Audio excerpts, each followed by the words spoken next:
রাজশাহীতে পৌঁছালাম দীর্ঘ 2 ঘন্টা পরে, অর্থাৎ 7টার সময় উঠতি, এখন বাজে 9টা। আর এটা হচ্ছে রাজশাহী রেলওয়ে স্টেশনের প্ল্যাটফর্মে।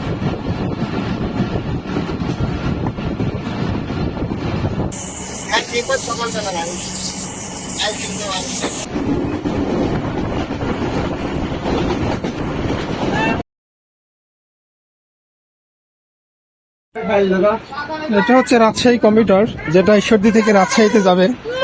আর মাত্র 5 মিনিট সময় আছে। কিন্তু সমস্যা হচ্ছে যে টিকিট কাটতে পারি নাই, মানে সময় না থাকার কারণে টিকিট কাটতে পারি নাই। দেখা যাক কি হয়। এখন যে কোনো জায়গাতেই উঠা যাবে, যেহেতু সিট নাম্বার নাই, টিকিট নাই, কিছুই নাই। ট্রেনটা 7টাতে, কিন্তু বের হয়েছে হচ্ছে 6টা 20-এর দিকে। চোখে এখনো ঘুম ঘুম ভাব। আর এটা যাইতে সময় লাগবে 2 ঘন্টা, মানে সকাল 9টার সময় রাজশাহীতে গিয়ে পৌঁছাবে। এখন ঈশ্বরদী রেলওয়ে জংশনে আছে, আর কয়েক মিনিটের ভিতরে হচ্ছে ছাড়বে।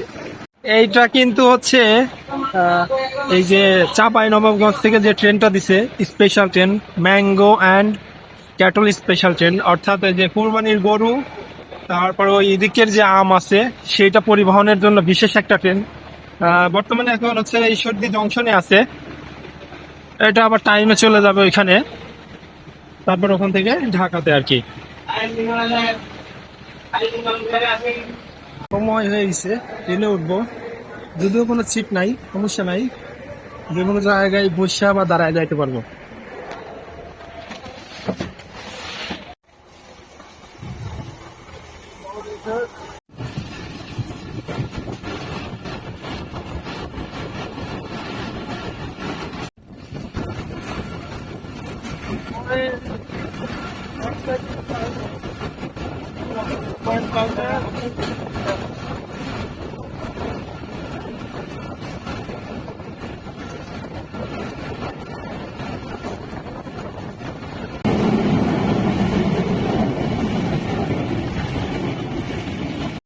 এখন হচ্ছে আব্দুলপুর জংশনে।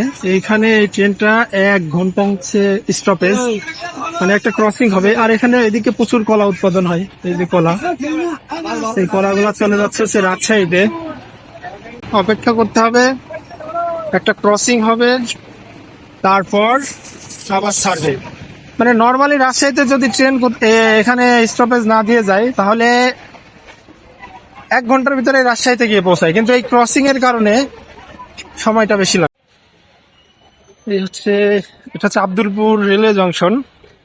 আর এই হচ্ছে চারপাশের অবস্থা। এটার মনে হয় কাজ চলতেছে, যাত্রী ছাউনির। আর এটা হচ্ছে রাজশাহী কমিউটার, যেটা 45 মিনিটের একটা স্টপেজ, তারপরে আবার এখান থেকে যাবে। অর্থাৎ এখন বাজে 7টা 40, এখনো প্রায় 30 মিনিট, মানে আধা ঘন্টার মতো এখানে দাঁড়াবে, তারপরে আবার যাওয়া শুরু। এইখানে অনেক ক্রসিং হয়। এই যে এটাতে আসছি, রাজশাহী কমিউটার, যেটা 45 মিনিটের ক্রসিং। আমাদেরটা হচ্ছে ওই প্ল্যাটফর্মে, আমি এই পাশে আসছি। ওই পাশেরটা সম্ভবত 2 নম্বর প্ল্যাটফর্ম, এটা হচ্ছে 1 নম্বর প্ল্যাটফর্ম। অনেক পুরাতন একটা রেলওয়ে স্টেশন, এটা রেলওয়ে জংশন।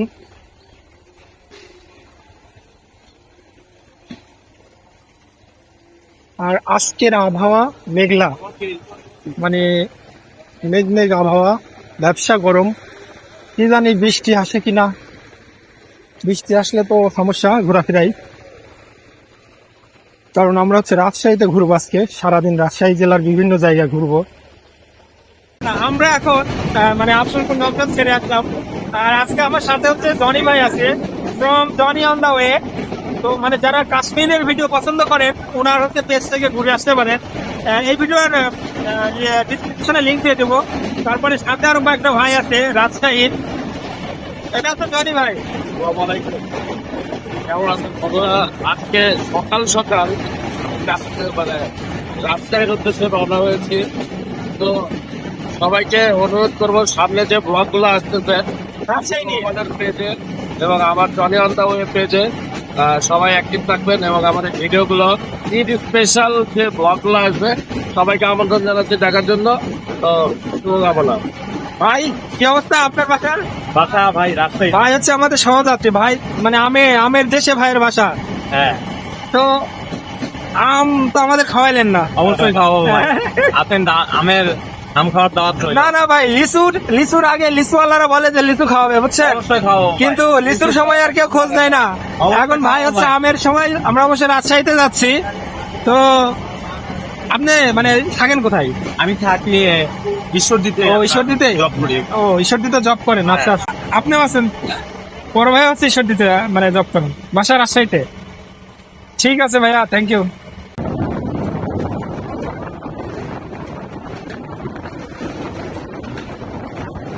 ওকে, এখন বাজে হচ্ছে মানে 8:45। 15 মিনিটের ভেতরে রাজশাহীতে পৌঁছাবো। আর এটা হচ্ছে পুরাতন প্ল্যাটফর্ম, কিন্তু ওই পাশে আছে, এই পাশে হচ্ছে মেইন যে প্ল্যাটফর্ম আছে, সরি মেইন যে প্ল্যাটফর্ম হচ্ছে এই পাশে।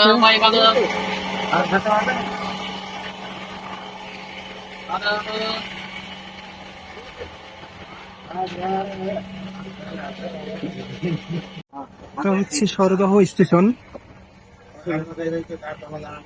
বৃষ্টি পড়া শুরু হয়েছে, শেষ পর্যন্ত যে কি হয়।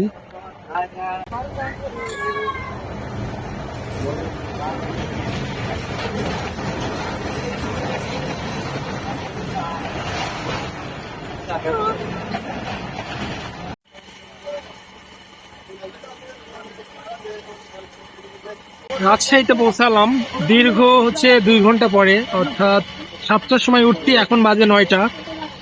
আর এটা হচ্ছে রাজশাহী রেলওয়ে স্টেশনের প্ল্যাটফর্ম, এটা হচ্ছে আউটসাইড প্ল্যাটফর্ম। এই পাশে হচ্ছে মেইন প্ল্যাটফর্ম অপোজিটে। তো অনেক ভিড়, নামার পরে আপনাদেরকে দেখাচ্ছি। মানে এখন তো ঈদের ছুটি হয়ে গেছে, প্রচুর ভিড়। এই ট্রেনটা আবার যাবে হচ্ছে রোহনপুরে, রাজশাহী থেকে রোহনপুরে। যাদের ঈদের ছুটি হয়ে গেছে এখন মানে বাড়ি ফিরতেছে, আজকে শুক্রবার, যার কারণে অনেক ভিড়। আর আমরা তো আসতেছি রাজশাহীতে ঘুরতে, মানুষ হচ্ছে রাজশাহীতে ছেড়ে চলে যাইতেছে। আর রাজশাহীতে পৌঁছালাম 9টা বাজে, ঠিক 2 ঘন্টা সময় লাগছে উত্তর থেকে আসতে। আর এটা হচ্ছে এখন আবার রোহনপুরে যাবে, মানে রাজশাহী থেকে রোহনপুর।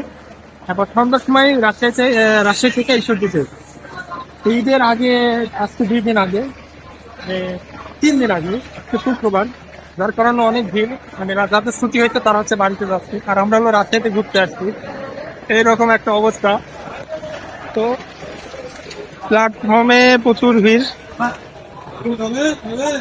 বাড়ি ফেরা মানুষের আর কি, সবাই বাড়ি ফিরতেছে।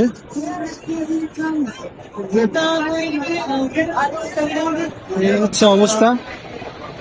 আর এটা হচ্ছে রাজশাহী রেলওয়ে স্টেশন, বিভাগীয় রেলওয়ে স্টেশন।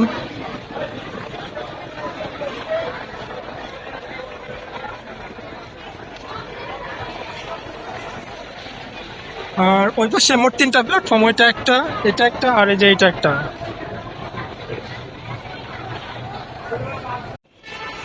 এটা হচ্ছে রাজশাহী রেলওয়ে স্টেশনের ভেতরে দৃশ্য। এটা মূলত ঈদের যে চাপ সেই কারণে বানানো হয়েছে, অর্থাৎ মানুষ যাতে সুশৃঙ্খল ভাবে যাইতে পারে। কারণ ঈদের আগে প্রচুর চাপ হয়, যেহেতু এটা একটা বিভাগীয় শহর, সেই কারণে। আর এই পাশে হচ্ছে টিকিট কাউন্টার গুলা স্টেশনের, আর এদিকে হচ্ছে মেইন এক্সিট। সবকিছু মিলে খারাপ না, আমরা হচ্ছে, কিন্তু সময় লাগে অনেক, 2 ঘন্টা সময় লাগে ঈশ্বরদী থেকে রাজশাহী আসতে। যদিও অন্য যে ট্রেন আছে, যেমন কপোতাক্ষ আছে, তারপরে টুঙ্গিপাড়া এক্সপ্রেস আছে, এটা অনেক ফাস্ট আসে, 1 ঘন্টার ভিতরে রাজশাহীতে আসে ঈশ্বরদী থেকে। কিন্তু এই ট্রেনটা সকালে, যে ট্রেনটা 7টার সময় থাকে, এটা একটু বেশি সময় নেয়, মানে ক্রসিং এর কারণে, কয়েকটা ক্রসিং করে, যার কারণে মূলত সময়টা হচ্ছে বেশি লাগে। আর এই হচ্ছে রাজশাহী রেলওয়ে স্টেশনের হচ্ছে বাইরের দিক, অনেক সুন্দর পরিষ্কার পরিচ্ছন্ন একটা শহর, যেটা পরবর্তী ভিডিওগুলোতে আপনারা দেখতে পারবেন। এরপরে আরো ভিডিও আসবে রাজশাহী, সবে তো শুরু। কারণ আমরা আজকে আমি সারাদিন এই রাজশাহী জেলার বিভিন্ন জায়গাতে ঘুরবো, সেই সাথে এখানে যে সুন্দর জায়গাগুলো আছে সেগুলোকে তুলে ধরার চেষ্টা করব। আর আপনি যদি নোম্যাডিক ঈশ্বরদিয়ান ফেসবুক পেজ, ইউটিউব চ্যানেলে নতুন হন, এরকম ট্রাভেল ভিডিওগুলো দেখতে পেজটি অথবা ইউটিউব চ্যানেলটি সাবস্ক্রাইব করে পাশে থাকবেন।